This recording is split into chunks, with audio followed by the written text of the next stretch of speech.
Our top story this evening is one that has largely flown below the radar of headlines and news breaks. A story that we ignore at our own peril because at the heart of the story is the security and well-being of our country. The story we bring to you over the next 20 minutes or so comes from the sensitive border state of Punjab, a state that has already seen a 15-year insurgency that has left over 20,000 people dead. Since 2016, a consistent trend is on the rise. Targeted killings of leaders of the RSS and the BJP and the Deras in Punjab. In one instance, a Christian pastor has been killed as well. Now, question is, why are we talking about it today? Because it's happened again.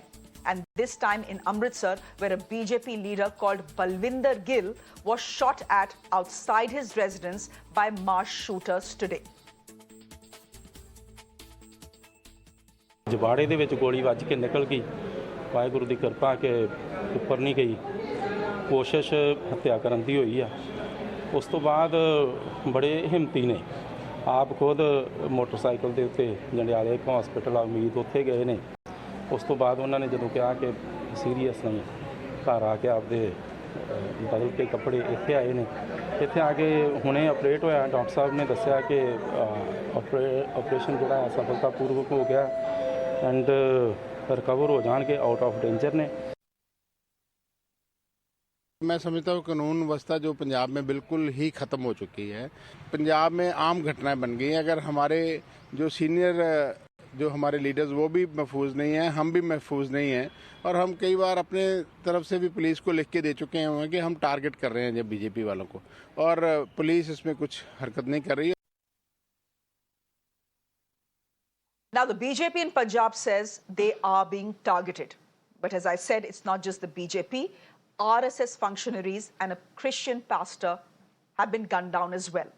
The most sensational, of course, was the killing of RSS Punjab's Vice President, Brigadier Jagdish Gajneja. This happened in 2016. The NIA stepped in to investigate and the kingpin was located in the UK. A Khalistani called Gursharan Bir Singh. Since 2016, agencies have suspected this to be a Pakistan plot to force an exodus of minorities from Punjab. And by minorities, I mean Hindus. Why? To keep the border state on boil and ferment trouble in India via Punjab. Now, this is a sensitive issue, one that doesn't need a screaming match on TV. So I'm being joined by three people who have a unique perspective on the story. But before I get to them, let me go straight across to my colleague Gurpreet, who is live with us from Chandigarh, who's been tracking the stories since morning. Gurpreet, good evening. Thank you for your time here on Mirror Now. First things first, what's the update that you're getting from the Punjab Police?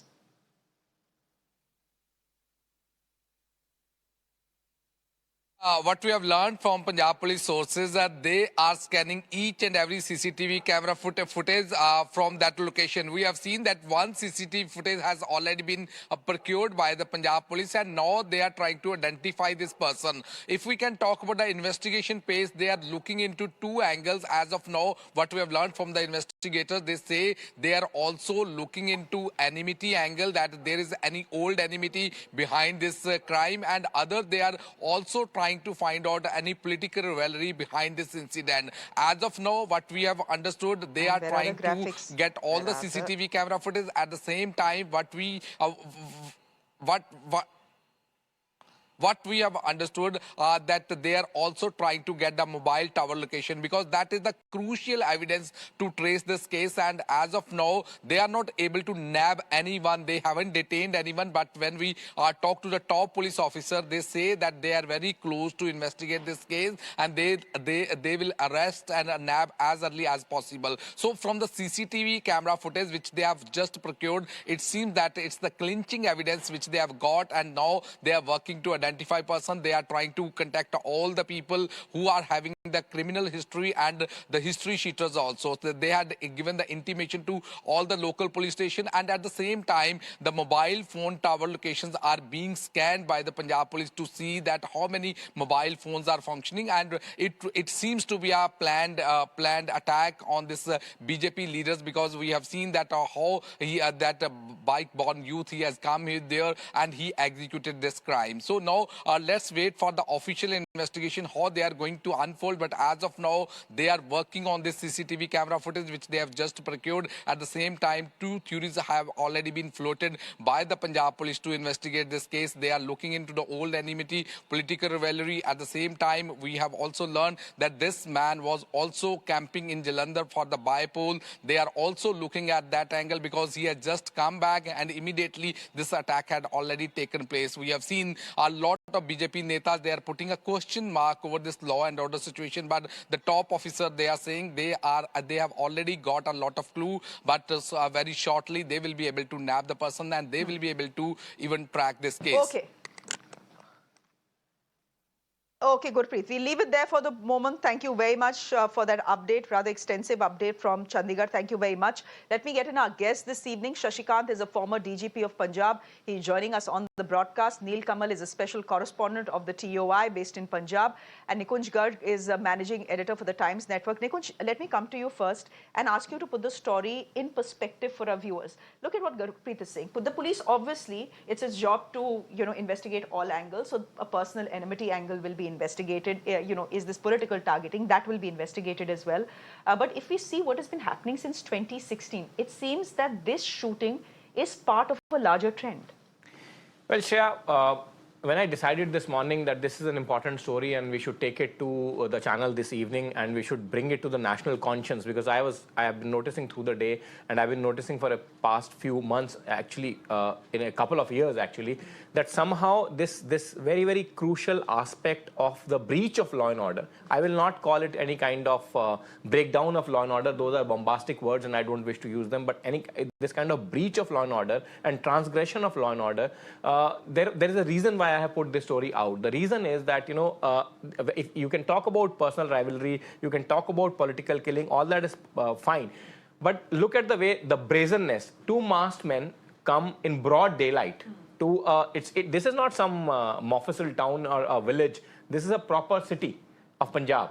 And they come, come almost unchallenged, go almost unchallenged, almost shoot dead, they've almost shot dead a person in cold blood.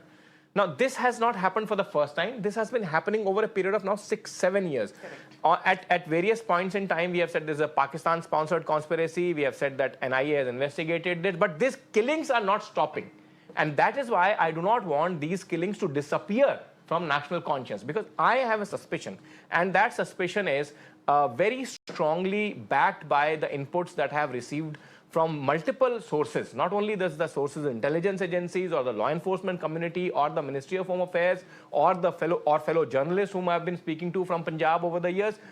And that suspicion is that this is a clear, concerted plan from the Pakistan ISI to, if not, see, what happened during the Punjab militancy was, years of Punjab terrorism was, that a large section of significant, substantial population of minorities there, that is Hindus and other minorities, migrated at least from villages and Mofussil towns to mega centers or major centers like Ludhiana, like Amritsar, like Chandigarh. They migrated to these centers.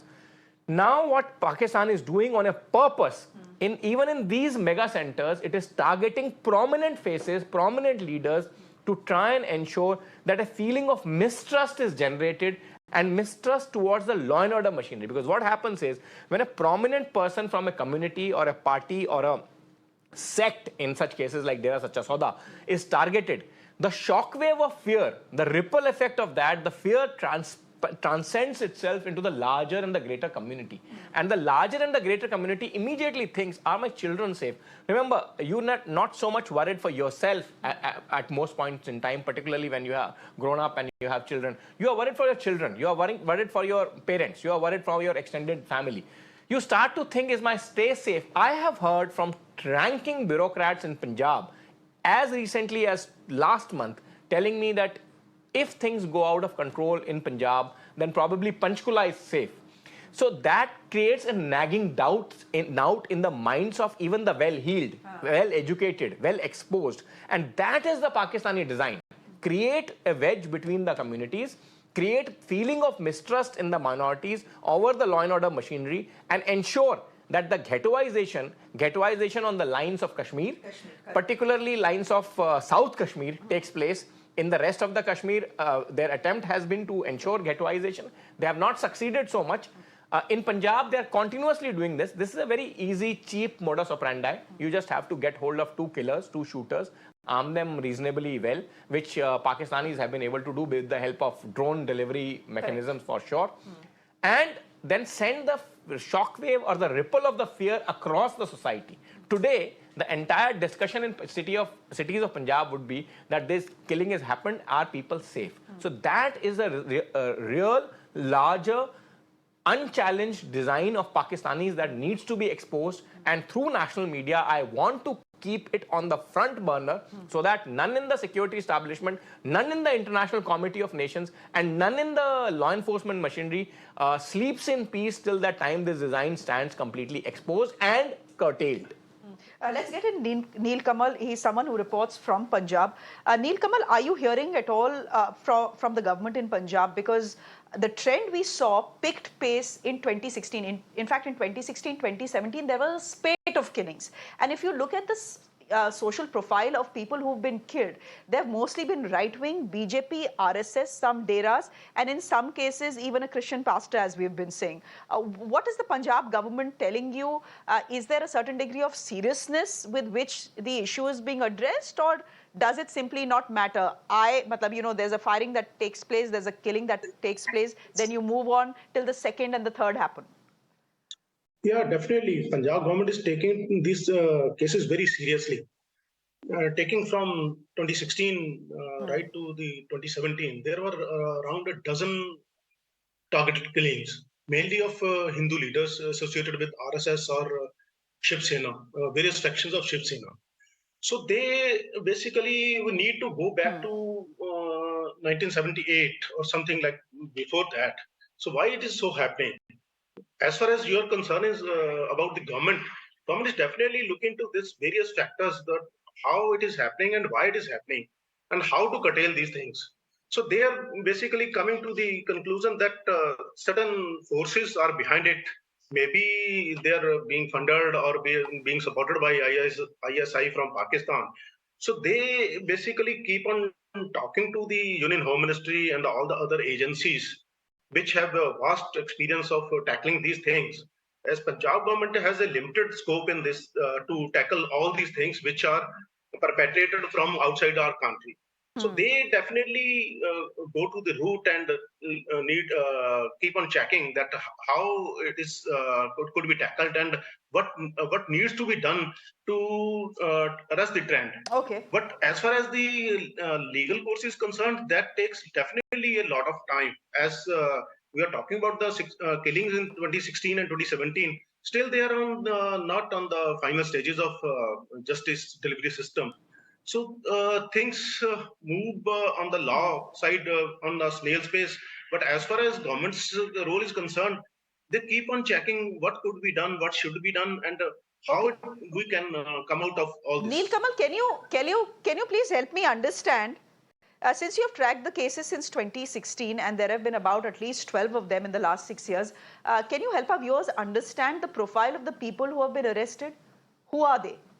Yeah, basically, as the government has taken these investigations into their hands, they have seen one of the person who is connected to many of the cases, that is Jagtar Singh Jaggi Johal. It's a British citizen, basically. He was arrested in 2017. Since then, he is in Punjab Police custody. So all these cases have been attributed to him or the persons associated with him.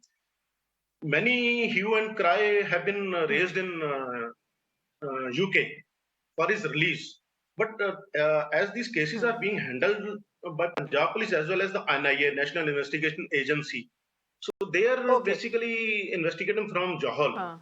So they seem that he was basically a contributor to some magazine and some website in UK, and he was writing on persecution of Sikhs in Punjab, basically.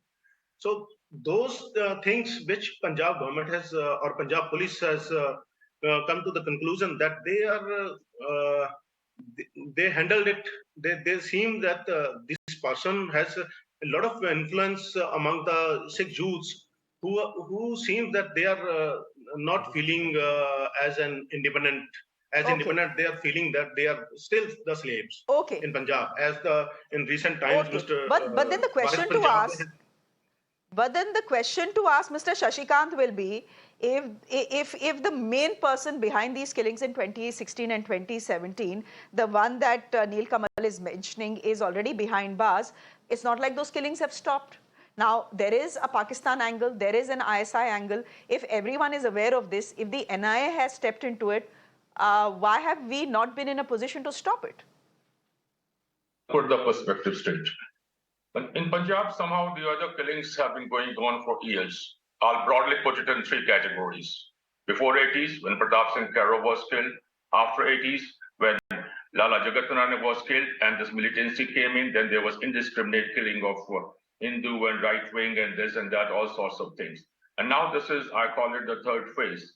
And this phase, I think, is the most serious one because now we have a clear-cut nexus between a section of these militants who are living abroad, and basically most of whom are post-1980 generation, the influence and unfortunate contribution of the ISI, and again, other antisocial elements, gangsters who are just coming in. Now, as on date, the situation becomes extremely serious. Yes, I know that right-wing leaders, they have been shot at, and like what happened the other day in Jandiala Guru, that this BJP activist was shot at. Still, we don't know whether it was a terrorist crime or what the background is. But yes, these things are on rise, and it appears that gangsters are somehow the other joining. If you look at Musewala's murder case, there were different gangs. Lawrence Bishnoi and another gang also, they had joined hands. They exchanged weapons with each other. So I think this is the situation. This is the time when the situation has become extremely serious. Yes, NIA has come in, but and central agencies have also come in. But what my experience shows and what is, I can see it very clearly, that interagency rivalry which is coming up. Some person has been caught, Delhi police says we caught it, Punjab police says we caught it, some other says that. There is no cooperation, there has to be coordination. Otherwise, the situation, I fear, is going to get very serious. And last word, and I think Punjab police, the present government, has not been properly handling the situation. That's why it's getting just out of the hands. Thank you. Is that the impression that is coming through, that generally the attempt has been to brush it under the carpet because it's a difficult situation to deal with? The cases are not tremendously high, so they just keep quiet about it and it will somehow go away. I will not say that so much, Shreya, but I would rather agree with what Mr. Shashi Kant is saying, that, there's see, I'm a journalist and, he's a former cop and today an analyst. So his remit is much larger than mine. I will have to restrict myself to the facts. But one thing I'll be forced, and I'm constrained to say this, I don't like to say this, but I'm constrained to say this, is the general impression is, and that general impression is quite widely spread, that the present Punjab government of AAP, and we have to keep in mind while we speak this, that the killings have not started during the regime. Absolutely. The killings were going on for a significant period of time prior to that. But the current AAP government and the police leadership, the way the bureaucracy has been shuffled around, the DGPs have been changed, number of DGPs have been changed by this present government as well. Somehow the grip on the law and order is not as firm as it is required to be in a complex and a state which is, from a security point of view, highly volatile as well as precariously placed like Punjab. So that is a widely spread impression. It may be true, it may not be true. And we may be slightly running ahead of ourselves because remember, they have not been in power for a very significant period of time. It's been a small duration that they have been in power. And as I said, killings have been predating them. However, in a state like Punjab, the margin of error is very small. You see, if you are on the law and order front, everything else suffers. And the dark days of Punjab militancy come back to haunt you immediately. So such things have to be curtailed with an iron hand, for which a firmer grip, for sure, a firmer grip from the side of the state administration and the law enforcement Both is the hour of the is the need of the hour and is much required much before it slips into any kind of a panic situation. Okay, Nikunj, we leave it there for the moment. Thank you very much for joining us, Mr. Shashi Kant. Thank you for your time, and Neel Kamal, good to have you on the show as well. Thank you very much, all three of you. Now, speaking of targeted killings,